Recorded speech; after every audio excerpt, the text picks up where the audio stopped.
Someone else got the memo.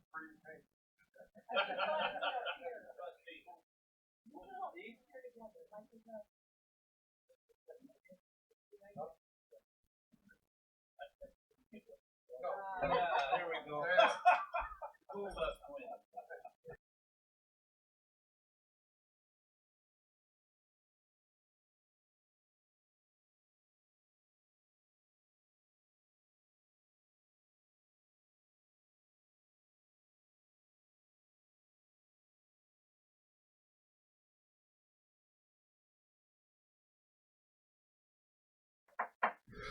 I'd like to call the Tuesday, July 5th Executive Committee meeting to order.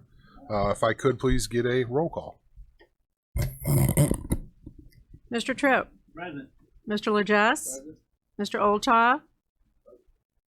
Mr. Hess. Present. Mr. McConnell. Mr. Scott. Mr. Snipes. Mr. Byrne. Present. Mr. Seroy. Mr. Hildebrand. Ms. Weber. Mr. Johnson. Mr. Lear. Mr. Wheeler. Present. We have a quorum. All righty. I have no request for public comment. So we'll move on presentations and to the approval of the minutes from June 27th. I need a motion to approve. Mr. Olthoff, second. Mr. Hess, all those in favor? Those opposed? Motion passes. Before we go on to Mr. Lear, I just wanted to recommend that the next time that there is a coordinated outfit campaign that you at least let the chairman in, so I might know about this as well. Thank you. So, yeah, is there any legislative updates, Mr. Lear? Of course, the biggest event in terms of legislature was the General Assembly passing a budget, but there's an awful lot of small details in that I've talked to Mr. McCarty about a little bit, and he's still working through what impacts, if any, that'll have on us. At this point, it doesn't appear there's a lot, but there may be some things that we have to sort through. Thank you. I'm sure there'll be updates in the next executive meeting on some of this stuff. So, yeah, there is still a lot to play out. When they pass legislation without a lot of details, it makes it difficult to assess what the impact would be. So, no appointments at this time. Information Services, Kevin Duval.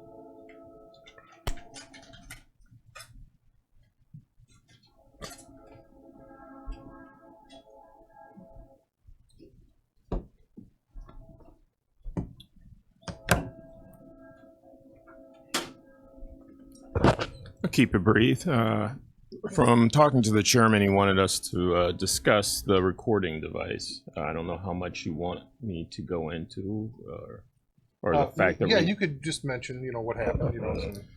Well, basically, what happened is when you had a meeting last week, we lost power. It was briefly, but it was 2 times in a row. At that time, it stopped the ability to record. The problem would be, in this case, since it was an executive session, you don't have 2 means of doing it.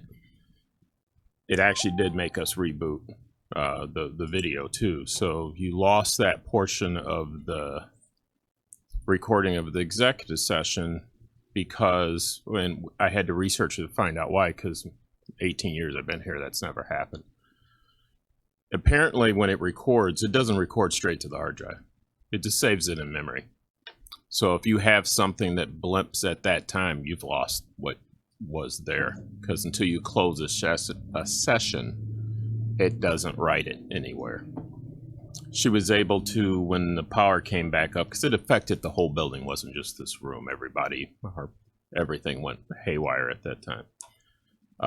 When she was able to start a new session, you got all of that, but you lost 80% of the meeting, if I'm estimate. I wasn't there. So looking into it, the quick solution for that is, and we would have never known this, was I put a UPS unit on it. So that should make it theoretically immune to that happening again, because the power isn't directly going to it. It's going to be, in effect, running off the battery, and the power will be powering the battery. So you shouldn't have that issue again.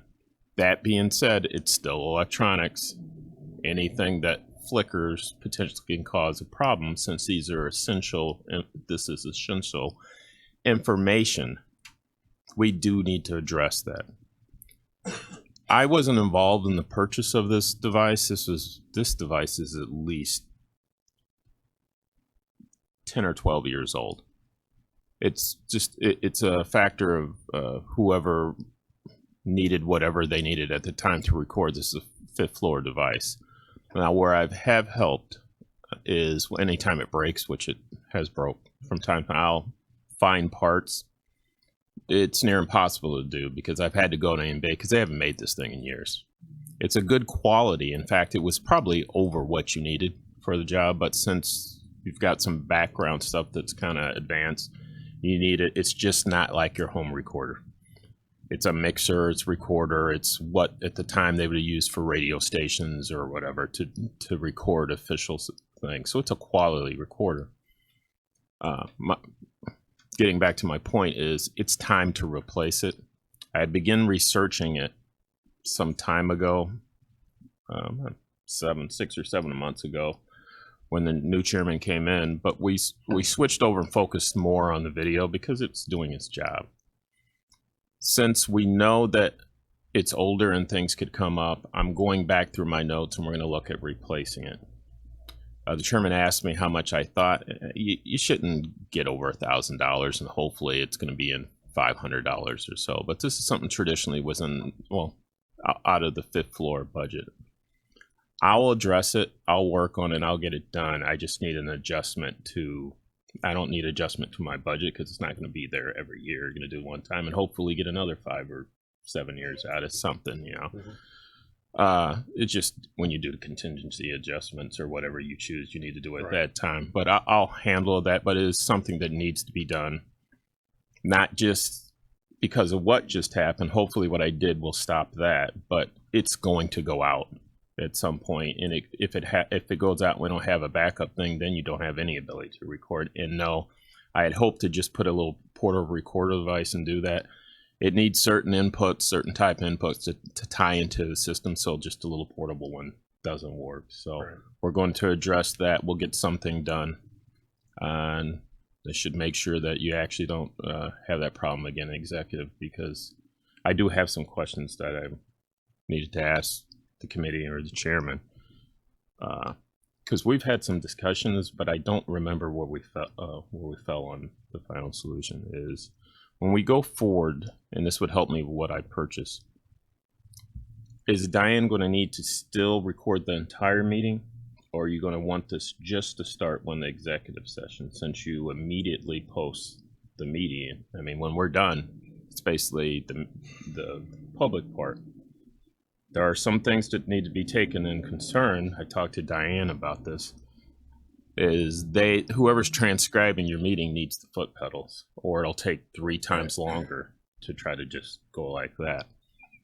I think I found a way that would address that if you did want to just record the executive, but I'm not asking you to do that. I don't know that there's a benefit. I didn't know if you had said that's where you wanted to go. Well, I need to think about that a minute, because I know that the broadcasting the video takes the place of posting the podcast. We don't have to do the audio podcast because we have the video, which is video and audio. So it may be that we don't necessarily need to record the regular meeting because it's already being recorded. Then again, maybe we need a redundancy in case the video goes out. You know, so I need to. It's not a quick answer. That's a good. I need to think about that a little bit before, but it seems we need to have a redundancy. That would make sense to me.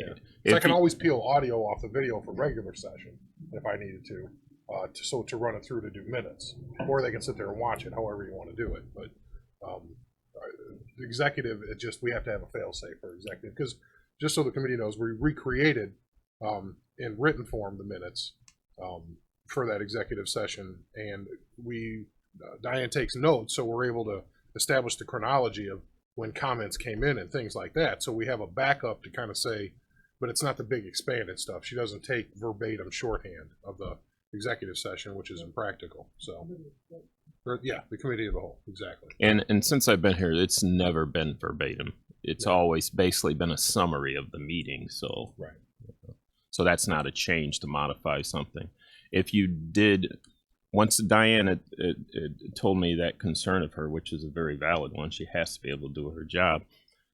There is a way that we could facilitate her using the video too to do it. Is we have the original, not just the one on YouTube. We could put that on a share. They could do that, and then we could tie a foot pedal to it, and they could start transcribing. But your idea of having the redundancy, that may be more important. It's just a question. I wasn't suggesting to move to that. I didn't know if that's what you had said, so I needed to know how we were going forward. Sure, yeah, let's talk about that offline a little bit, because we just need to make sure we've got it. Mr. Snipes? I believe you almost answered my question, but I think he's putting on the internet. Because we do put the meetings online, I do feel that kind of satisfy the requirements of always having the minutes because you have the meetings. My concern is do we control the videos that we put on YouTube? Do we have a copy if someone came to FOIA and wanted a copy on a DVD? Do we have that available for them? I'm not sure what they can FOIA as far as that. What I do for FOIA is the public doesn't have access to me. A FOIA goes through whoever the official FOIA officers are, and then that person says, I need this. And usually I believe I'm sorry. They don't talk to me. You don't have the mic on, I don't think. It's on. It's on. Actually, it went out. No. Test. Is this budget cuts or something? Test. There's nothing on. You check the back. Sorry.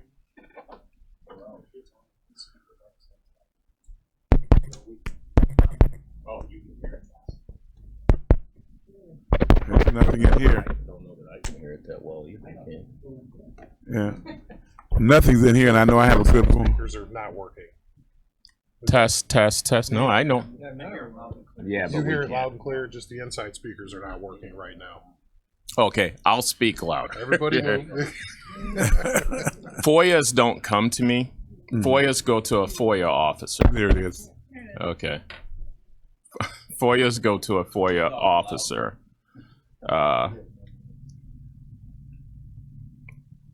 So whatever that FOIA officer asks me, that's what I produce to them. If I can. I do have a comment. YouTube, you can download the video on your own. So and I don't know why, and again, I don't mean any disrespect, but why would the freedom of information means they want to see the information and it's on YouTube so they can see it. So Right. I mean, I don't know why we would have to burn a disc. That seems like a waste. Just in case you get a person who's not computer literate and they say, well, I want to get a copy of it, because we still have a sector of society. I know it's not the norm, but there's a sector of society that don't do computers. And so as a result, if they was to come to FOIA, I know we would have to give the information. So do we have something? I guess we would have to put it on a DVD, charge them for the DVD, but they would have, we have access to a copy of that where we can format it on DVD. It's never happened. Doesn't mean it's not going to happen. The FOIA officer would put in a request. Then that would, like for here, it would be Joanne would talk to you and you guys would decide what you decide gets disseminated. We do have the original here. So it streams directly to YouTube, but the original is actually sitting here too. Okay. We've actually never addressed that because of what the chairman just said. It's there. Right. So, in fact, I would think it would dramatically reduce your amount of FOIAs you need because they don't Right. have to ask. It's sitting in the meeting. Right. So that's good just to know that we have a copy just in case Yep. that happens. Alrighty, sorry about that. I just want to. I'll look into. I have no idea why those went out. Oh, we're okay. The speakers are cranky. Alrighty, moving on. Thank you, Kevin. And just again, you know, we just have to have that redundant system for the future because now we know what happens when the power goes out. So, Health Department, John Beavis. You haven't had anything today? All right. Nothing from schools. Greg Murphy. The Veterans Assistance Commission, Mike Roof. we have a monthly report. I need a motion to approve. Mr. Byrne, Mr. McConnell, all those in favor? Those opposed? Motion carries. Morning. Morning.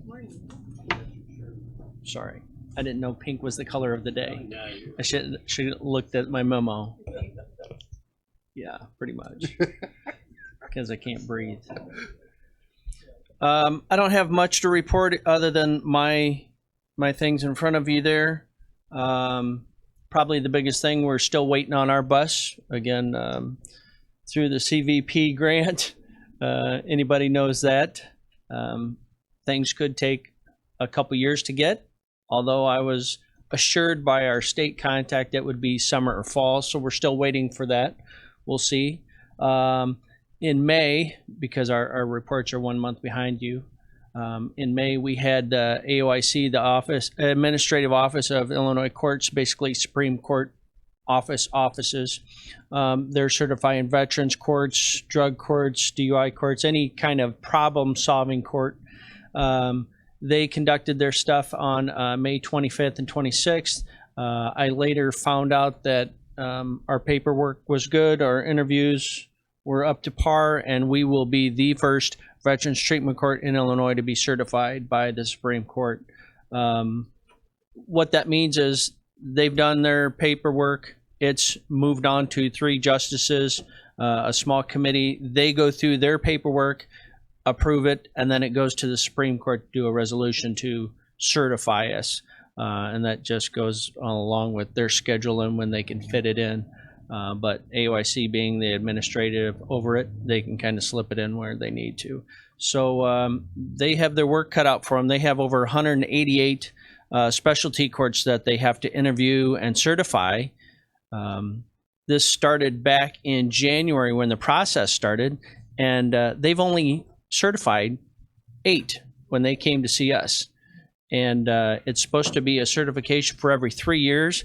And I asked the people who came to visit, I said, if it's a renewable every 3 years, what's the process in 3 years? And they said, let's see if we can get through the first 188 in 3 years, because there's only 3 different teams of 2 people going through, interviewing, doing all the paperwork. So once again, the state's put something out that's kind of bigger than they are, and they're going through the process. So that was good to hear that we're the first ones in the state to be certified. Kinkee's first in something now, so that'd be awesome. That'd be good. Any questions? Mr. Oldhoff. Thank you, Chairman. Under the Veterans Assistance Commission, the monthly summary of assistance, there's a 1,598 emergency. Are you at liberty to say what that was? Which page is that? That was back in December. I don't know. Let me see. I can't read the page number. So yeah, I found it. Thank you. So that is probably multiple things came together for that's just not one person. If you want, I can pull the paperwork, but I don't recall off the top of my head what that was. I mean, we always look for unusual things. Mm-hmm. This is unusual. So what's happened is under emergency, it could be someone was being forced out of their apartment. It could be, and I'm trying to think back in May what we had. And we've had a rash of people being kicked out of apartments, needing deposits, needing excessive bills before things are shut off to help people with. So I imagine that's what it is. But you know what I can do is when I'm done talking here, I'll go pull it and I can bring it back for you. Absolutely. So. Any other questions? Thank you. All right. Thank you. All good. All right, moving on. Personnel HR issues. Lynn Mackin. Nothing today? Okay.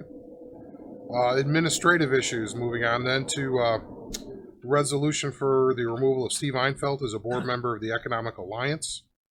Need a motion, first of all, then I can explain. Mr. Lear, second, Mr. Byrne.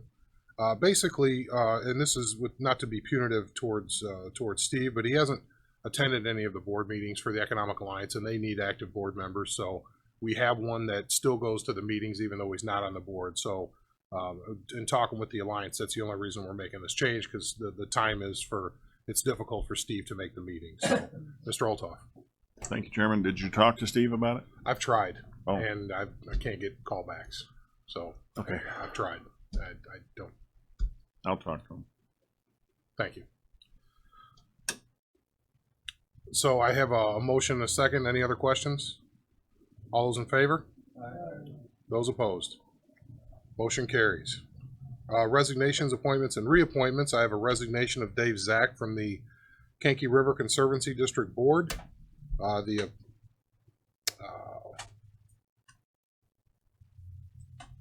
I'm going to read all of these, and I guess I could have a motion to combine and approve. Or actually, this is kind of out of order. The appointment of Jim Vickery, I've got to do second. Yeah. This is an announcement, a resignation of Dave Zach from the Kankakee River Conservancy District Board. That's just an announcement. I have an appointment of Jim Vickery to the Economic Alliance. I need a motion. Mr. Legesse, second. Mr. Tripp, all those in favor? Those opposed? All right. I have the reappointment of Amy Chacho Jarvis to the Kankakee River Valley Forest Preserve District Board. Need a motion to approve. Mr. Snipes, second. Mr. Lear, all those in favor? Aye. Those opposed? All righty. Some openings. 2 openings on the Kankakee County Board of Health. 1 opening is for a dentist. May sound familiar. 4 openings on the Kankakee County Regional Planning Commission. 1 opening on the Kankakee River Conservancy District Board. Let's see if there's anything on the back. All righty. Moving on. Any other business? Mr. McConnell. Thank you, Mr. Chairman. I got an inquiry, a phone call from a constituent about the proposed increase from Aqua. And it's quite an increase. And they were saying that their people around them, we couldn't get a 1/4 cent tax passed, and they want to increase it, I think, 18.6%, which I think is not acceptable. Yep, pull the mic up just a little Not bit. acceptable. So I don't know what we can do as a board, but I just want to make known that there are citizens out there that are not happy with that type of an increase. I don't know. Well, I'll put it to the committee. What? In case you didn't hear, Mr. McConnell said that there's an Aqua rate increase, upwards of 18%. That's on the table, and he got a call from a constituent, and I guess for the discussion's sake, because we can't vote on anything right now, it wasn't on the agenda. Is there anybody else that has a strong feeling either way on this issue? Mr. Tripp. I parallel what he said. I'm getting same comments. And one other comment is that it's a private company, but yet it's still, they can go to the people and get money for expansion before they even do it. Is that true? Well, yeah, they can go to the utility board and ask for the rate. That's what they do. Yeah, see, Yeah. and they're a private company. Can anybody else do that? All utilities. I think we got to keep in mind that that's only the request. They normally end up with anywhere from 6 to 9%. I think that's what happened last time. It was, That's what I told my. yeah, they wanted like 16 last time, and I think it ended up 7 or 8. But Mr. Lear actually testified in the last one, I believe, or one of the previous ones. What's your? That's correct, Mr. Chairman. A little bit of institutional history. The last time Aqua had a rate increase, the Attorney General stepped in and prepared documents to request a reduction in that rate. The current chairman at that time requested that I go before the Illinois Commerce Commission on behalf of this board, and I think even the board actually passed a resolution asking for a reduction in the rate, and I then went up and testified in Chicago at a hearing that the Illinois Commerce Commission held. Our testimony, as I recall, however, was the result of spending money to hire a consultant that provided some documentation in terms of some of the inaccuracies in the request of Aqua. So I think if we were going to do any kind of a testimony, we'd probably either have to see where the Attorney General is on this particular issue, or where we want to spend our money in terms of having some kind of factual basis for presenting testimony. Mr. McConnell. Thank you, Mr. Chair. Is that, because of your expertise in that area, would that be something you would be willing to follow up on? Or do we need to, or what? You know, Well, I think that's guess an there's excessive two rate. questions there. That he does have expertise in the process and some history knowledge. You may remember generally what they asked for and what they got, but I can tell you I have little taste for hiring any consultant. Well, I agree. Yeah, I don't see that as an option. But How do we convey to them that we're not? do you think it appropriate, because this is just discussion, do you think it appropriate, as with a head nod, that we come out with a position rather just to say, and we would do this at the full board or something like that. If we have a discussion, I put it on the agenda and we say what we think is good for our district. Because obviously we only have a certain amount of, in the rural part of the county, the ones we have jurisdiction over, I think there's really only, and it's important, don't get me wrong, but I think Sun River Terrace is one of the only aqua areas that are in the county. The rest are either on well or, different types of service. So, but we all represent districts, and I'm hearing it. So, and I know Mr. McConnell is, Mr. Tripp. So let's start with Mr. Snipes, and we'll come over. I believe that the county had taken a position before via resolution. I think that giving, again, the rate increases, we need to address it again with a resolution. And Ms. Lear, if you give us the courtesy to go down and speak before the ICC. But I do think, because I am elected from the city on the county, that the city individuals are always in uproar when it comes to additional increases that they feel are over and above. And if you don't say anything, then the IACC will believe that since there's no one here to oppose it, perhaps we'll pass it. So it's good to always have, as much as possible, someone there to kind of fight the decrease, or at least give a great argument as to why it shouldn't be that much, and because it's burdensome upon the people who are already paying taxes out of their noses. I agree. I'm in the city as well, and I definitely do not like the looks of my water bill.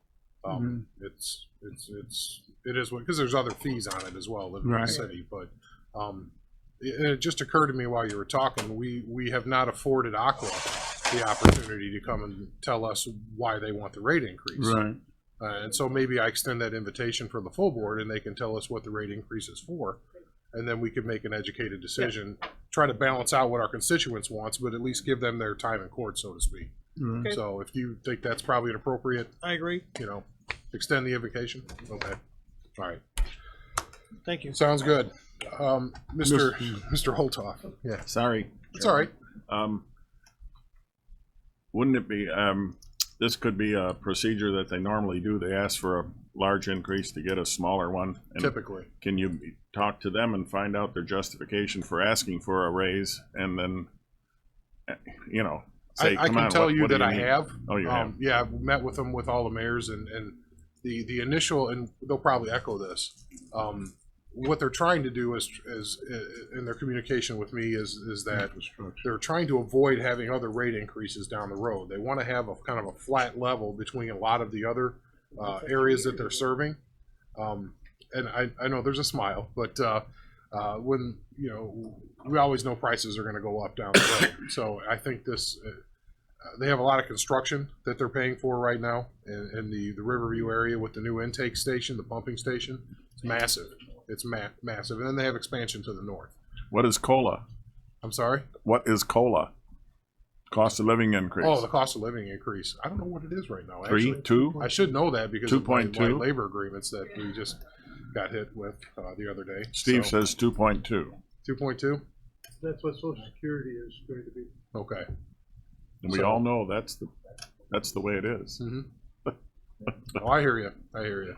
And you know they are expanding up north. That's one of the I things I understand. do hear that they're trying to have. You know, Kankakee and all the in my area, Kankakee pay for the cities up north to get our water, and that's a little salty, you know, to the residents. So let's give them a chance to tell us what they're thinking. You know, so You and I Thank are you. gonna be under thanks. it.